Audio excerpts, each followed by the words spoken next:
A hungry fox saw ripe grapes hanging high on a vine. He jumped and jumped but couldn't reach them. Tired and frustrated, he gave up and walked away, saying, "Those grapes are probably sour anyway." Though he really wanted them, he pretended they weren't worth it to hide his failure. As the fox wandered away, it convinced itself that the grapes were not worth the effort, masking the disappointment of unfulfilled desires. This little story teaches us an important lesson. It's easy to despise what you can't have. In that moment of reflection, the fox realized that sometimes it's easier to dismiss our dreams than to confront our struggles. The moral rings true in many lives. Embracing setbacks is part of growth, and it's easy to look down on what remains unattainable.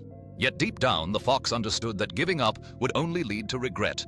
Life's challenges often require persistence, teaching us that our dreams may be worth pursuing, despite the setbacks we face. With renewed spirit, the fox decided to try one last time, realizing that sometimes the effort itself is a path toward achievement. It illustrated a profound truth in pursuit of our desires. Each leap, whether successful or not, shapes our journey.